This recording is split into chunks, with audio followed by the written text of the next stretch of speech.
পশ্চিমবঙ্গের 50% স্কুল শিশু mid day meal খায়নি। 2024-25 আর্থিক বছরের হিসেবে উঠে এসেছে এই ভয়ঙ্কর ছবি।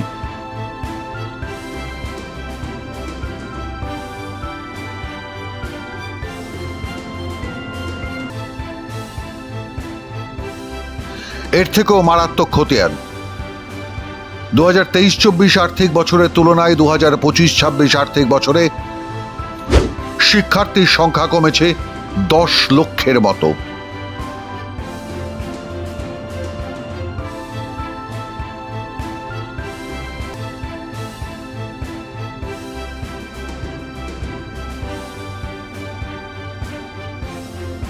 রাজ্যে মিড ডে মিল বা পিএম পোষণ যোজনায় শিক্ষার্থীর সংখ্যায় ব্যাপক হ্রাস। 2023-24 আর্থিক বছরের তুলনায় প্রায় 10 লক্ষের মতো কম শিক্ষার্থী এই প্রকল্পের সুবিধা পেয়েছে বর্তমান অর্থ বছরে। প্রধানমন্ত্রী পোষণ শক্তি নির্মাণ যোজনার অধীনে প্রোগ্রাম অনুমোদন বোর্ড বা পিএবির সর্বশেষ বৈঠকে এই ভয়ঙ্কর তথ্য উঠে এসেছে।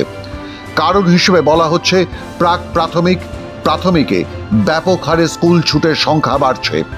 রাজ্যের 15টি জেলায় 2024-25 আর্থিক বছরে 40% বেশি নথিভুক্ত শিক্ষার্থী মিড ডে মিল খায়নি।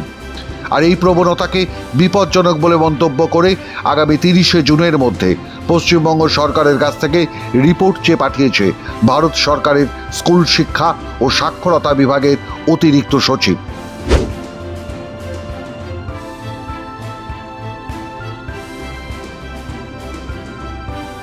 পিএবি জানাচ্ছে 2023-24 থেকে 24-25 আর্থিক বছরে প্রাথমিক ও প্রাথমিকে শিক্ষার্থী ভর্তির সংখ্যাও কমেছে প্রায় 4.01 লক্ষ। প্রকৃত শিক্ষার্থীর সংখ্যা কমেছে 8.04 লক্ষ। 2025-26 আর্থিক বছরে রাজ্যের প্রস্তাবিত ভর্তির শিক্ষার্থীর সংখ্যা আরও কমেছে 6 লক্ষ, অর্থাৎ এরাও মিড ডে মিলের আওতার বাইরে চলে গেল। পিএবি জানাচ্ছে প্রাথমিক এবং প্রাথমিক স্তরে প্রধানমন্ত্রী পোষণের আওতায় ছিল যথাক্রমে 78% ও 74% শিক্ষার্থী। বৈঠকের লিখিত তথ্য অনুসারে উচ্চ প্রাথমিক স্তরে তা তীব্রভাবে কমে দাঁড়িয়েছে মাত্র 58%। তাহলে প্রশ্ন হলো, প্রাথমিক থেকে প্রাথমিকে 4% কমলেও উচ্চ প্রাথমিকে সেই পরিমাণ 58% দাঁড়ায় কি করে? যার অর্থ প্রাথমিক থেকে উচ্চ প্রাথমিকের শিক্ষার্থীরা পড়তে যাচ্ছে না। তাহলে তারা কোথায় যাচ্ছে? সমাজবিজ্ঞানীরা বলছেন ক্লাস 5-এর পর শিক্ষার্থীরা শিশু শ্রমিক হিসেবে নাম লেখাচ্ছে, কাজ করতে চলে যাচ্ছে, কারণ পরিবারে একটা কাজের লোকের হাত বাড়ছে। কাজের হাত মানে আয়ের হাত, একটু বেশি রোজগার। আর এই রাজ্যের ফ্যালাসিটা হচ্ছে স্কুলে নাম লেখানো থাকলে রাজ্য সরকারের শ্রী অনুদানটা মেলে, তাই নাম কাটাচ্ছে না, কিন্তু মিড ডে মিল খাচ্ছে না, কারণ তারা স্কুলেই যাচ্ছে না, অন্যত্র কাজ করছে, আয় করছে, রোজগার করছে।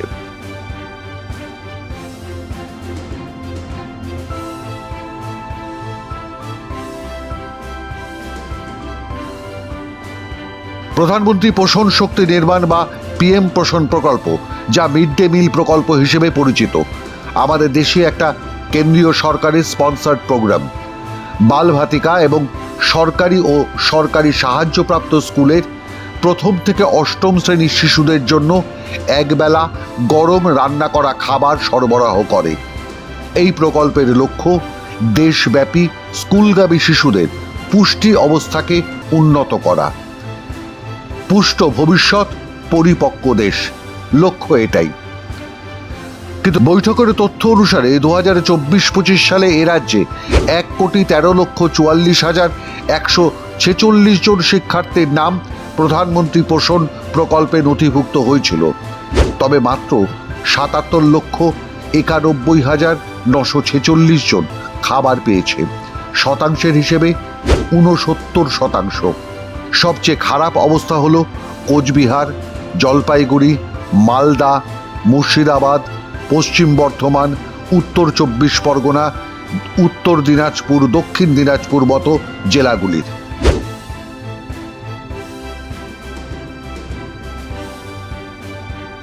এই সব জেলায় অর্ধেকেরও কম শিক্ষার্থী খাবার গ্রহণ করেছিল।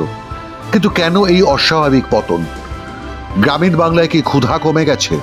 নাকি প্রাক প্রাথমিক, প্রাথমিক ও উচ্চ প্রাথমিকে পড়তে পাঠাতে অনিচ্ছুক গরিব পরিবারের অভিভাবকরা? রাজ্যের স্কুল শিক্ষা বিভাগের সূত্রগুলো জানাচ্ছে, বিশেষ করে উচ্চ প্রাথমিক স্তরে ড্রপ আউটের সংখ্যা বাড়ছে। 2, অনেক ক্ষেত্রেই সর্বাধিক তহবিল পেতে বাড়তি শিক্ষার্থীদের সংখ্যা দেখানোর প্রবণতা রাজ্যের বিভিন্ন জেলায়। সেক্ষেত্রে প্রকৃত শিক্ষার্থীর সংখ্যা প্রস্তাবনার থেকে অনেক কম। যত কম শিক্ষার্থী আসবে তত কম খরচ। সুতরাং প্রাক প্রাথমিক ও প্রাথমিকে মিড ডের জন্য বরাদ্দ অঙ্ক অন্য তহবিলে খরচ করার প্রবণতা। এবং 3, ঘন ঘন দীর্ঘ ছুটি স্কুলে পড়াশোনার দিন সংখ্যা কমে যাওয়া, শিক্ষক শিক্ষিকাদের শূন্য পদ পূরণ না হওয়ার কারণে শিক্ষার্থী পিছু শিক্ষকদের সংখ্যা হু হু করে কমছে রাজ্যে, যার অর্থ একজন শিক্ষক পিছু 58 থেকে 65, কখনো কখনো তারও বেশি শিক্ষার্থী। প্রাক প্রাথমিক থেকেই যদি শিক্ষা সম্পর্কে অনীহা তৈরি করে দেওয়া যায়, তাহলে ক্লাস 5-এর পর শিক্ষার্থীদের সংসারের আয়ের হাত হয়ে যাওয়ার প্রবণতা বাড়ে। ঠিক সেটাই হচ্ছে এ রাজ্যে। সে কারণেই উচ্চ প্রাথমিক থেকেই তারা শিক্ষার অঙ্গন ছেড়ে চলে যাচ্ছে। যে পরিকল্পনা নিয়ে স্কুলে স্কুলে মিড ডে মিল চালু করা হয়েছিল, সেই প্রকল্প কি তাহলে এ রাজ্যে মুখ্যমন্ত্রী মমতার রাজত্বে ব্যর্থ হতে চলেছে? প্রাথমিক শিক্ষা আর এই সময়ে বেড়ে ওঠা পুষ্টি একজন শিশুর জীবনে ভিত তৈরি করে, জিজ্ঞাসার ভিত এবং শারীরিক ভিত। সরকারি দুর্নীতি করতে গিয়ে বাংলার জন্য অশিক্ষিত এবং অপুষ্ট ভবিষ্যৎ রেখে যেতে চাইছেন কি মুখ্যমন্ত্রী মমতা বন্দ্যোপাধ্যায়? মাধ্যম ব্যুরো রিপোর্ট।